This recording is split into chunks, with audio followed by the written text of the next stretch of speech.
그 천사가 나에게 대답하였다. 그것들은 하늘의 내 영이다.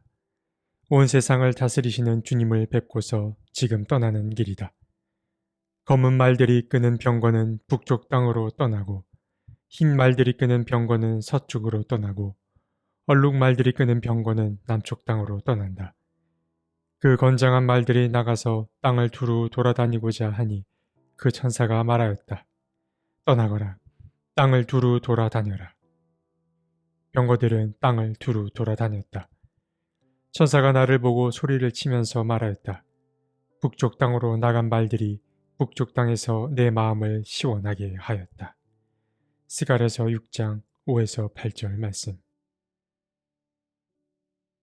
스가랴서 1에서 8장은 제1스가랴가 썼다고 알려져 있습니다.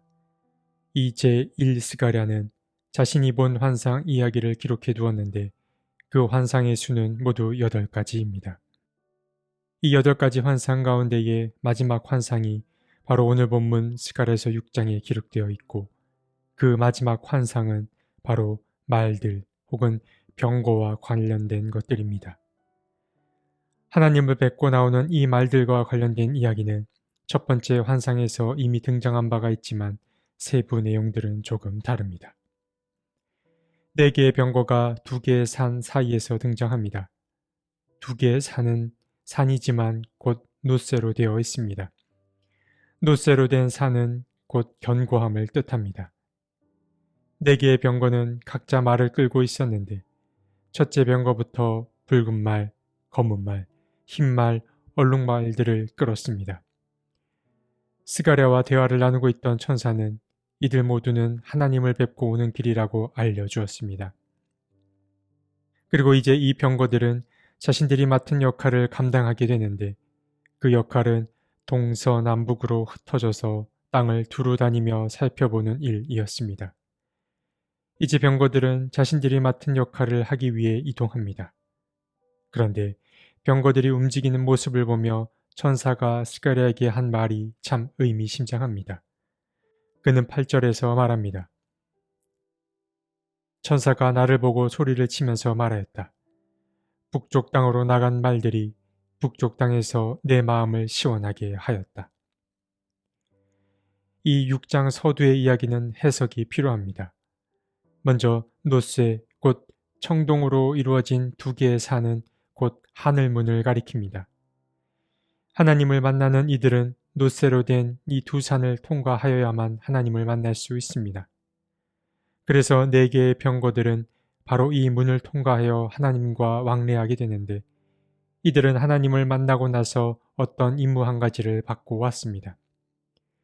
그 임무는 이들이 흩어지는 방향과 관련이 있는데 그들의 임무가 무엇인지 다 알 수는 없으나 우리는 북쪽 땅을 향해 떠난 병거들의 그 임무만은 무엇인지 확실히 알 수 있습니다.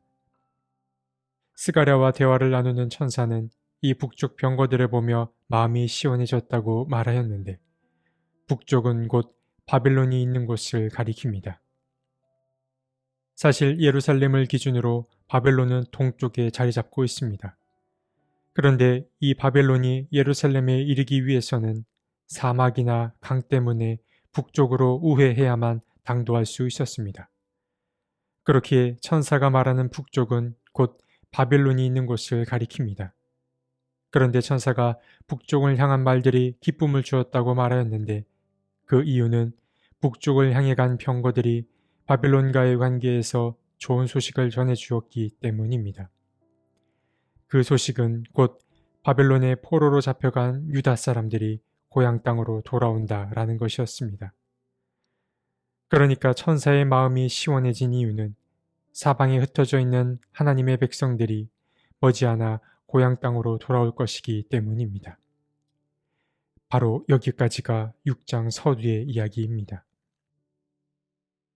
이제 6장 후반부의 이야기를 다룰까 하는데 후반부에는 하나님과 스가랴가 나눈 이야기가 담겨 있습니다. 먼저 주님은 스가랴에게 3명의 사람을 만나라고 명합니다. 그들은 헬데, 도비야, 여디야입니다. 주님은 이들에게 예물을 받으라고 말하였는데 이 예물은 곧 은과 금을 가리킵니다. 그런데 스가랴는 이 은과 금을 단순히 받는 것에 머물지 않고 이 예물들로 다른 무언가를 또 만들어야 하는데 그것은 바로 왕관이었습니다. 이 왕관은 완성되는 대로 대제사장 여호수아에게 씌워져야 했습니다. 그리고 하나님은 이 여호수아에게 자신의 말을 전하라고 명합니다. 이 사람을 보아라. 그의 이름은 새싹이다. 그가 제자리에서 새싹처럼 돋아나서 주의 성전을 지을 것이다. 그가 주의 성전을 지을 것이며 위엄을 갖추고 왕좌에 앉아서 다스릴 것이다. 한 제사장이 그 왕자 곁에 설 것이며 이 두 사람이 평화롭게 조화를 이루며 함께 일할 것이다. 원래 예루살렘 성전 재건을 시작했던 사람은 스룹바벨이었습니다. 그는 바벨론 포로 이후 유다 백성을 이끌고 예루살렘으로 돌아와 성전 재건을 시작했던 지도자였습니다. 그러나 그는 자신의 임무를 다 채우지 못하고 물러나게 됩니다. 그가 그 임무에서 물러난 이유는 페르시아 사람들의 불안 때문이었습니다. 유다 사람들은 스룹바벨을 보며 새로운 희망을 품게 되었고 이러한 희망이 그를 메시아로 여기는 분위기로 흘러가자 페르시아 사람들이 그를 해임해 버렸던 것입니다. 그래서 하나님은 이제 스룹바벨을 대신하여 성전을 재건할 일을 호명하였는데 그가 바로 대제사장 여호수아입니다. 하나님은 그를 새싹이라고 불렀는데 이제 그가 새싹처럼 돋아나서 성전 건축을 갈무리할 것입니다. 사실 스룹바벨이라는 이름은 바벨론의 씨앗이라는 뜻을 담고 있습니다. 그러니까 스룹바벨은 유다 땅에서 태어난 순수한 혈통의 씨앗은 아닌 것입니다. 그래서 하나님은 특별히 여호수아를 호명했던 것일까요? 새롭게 돋아날 이 여호수아라는 씨앗은 귀한 이후 유다 땅에서 태어날 일을 가리킵니다. 그는 하나님께 지명을 당하였는데 스가랴는 바로 이 여호수아에게 왕관을 씌울 임무를 받은 것입니다. 오늘 함께 나눈 스가랴서 6장의 말씀은 제1스가랴가 쓴 이야기로서 8가지 환상 가운데의 마지막 환상 이야기를 들려주었습니다. 그 환상은 2가지 사실을 우리에게 전해주었습니다. 하나는 바벨론의 포로로 잡혀간 사람들이 다시 돌아오리라는 것이었고 다른 하나는 스룹바벨에 이어서 대제사장 여호수아가 하나님의 성전 재건을 이어서 할 것이라는 점이었습니다. 천사는 바벨론의 포로로 잡혀간 사람들이 다시 돌아올 것이라는 소식을 북쪽 땅을 향해 떠난 병거들을 통해 듣게 됩니다. 그리고 그 소식을 들은 천사는 마음이 시원해지는 것을 느꼈다고 성경은 기록하고 있습니다. 포로에서의 귀환은 하나님이 바라던 일이었습니다. 하나님은 자기 백성들이 다시 고향 땅으로 돌아와 무너진 성전을 재건하고 자신과 함께 다시 아름다운 삶을 꾸려가길 바라셨습니다. 천사는 하나님이 원하시는 일이 성취될 것을 알자 마음의 시원함을 느꼈습니다. 우리도 하나님의 마음을 시원하게 하는 믿음의 전령들이 되어 살았으면 좋겠습니다. 하나님은 포로로 잡혀 있던 백성들이 고향으로 돌아오는 것을 기쁘게 여기셨습니다.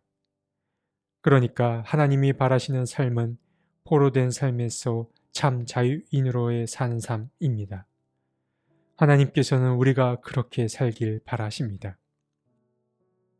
그럼 사로잡힌 삶에서 참 자유인으로 사는 삶은 어떻게 하면 가능할까요? 유대 사람들은 페르시아의 도움 때문에 그것이 가능했지만 진정한 자유는 삶을 진실되게 대함을 통해 가능해집니다. 하나님 앞에 진실되게 서려고 노력하고 사람들을 대할 때도 진심을 담아 대하고 자신이 감당하는 일도 진실하게 대하려고 할 때 우리는 자유함을 누릴 수 있습니다. 이 일은 단번에 이루어지지 않습니다. 꾸준함만이 답입니다. 하나님과 그리고 내가 만나는 사람들과 차차 진실한 관계를 맺어가며 참 자유인의 삶을 맛보는 우리가 되었으면 좋겠습니다.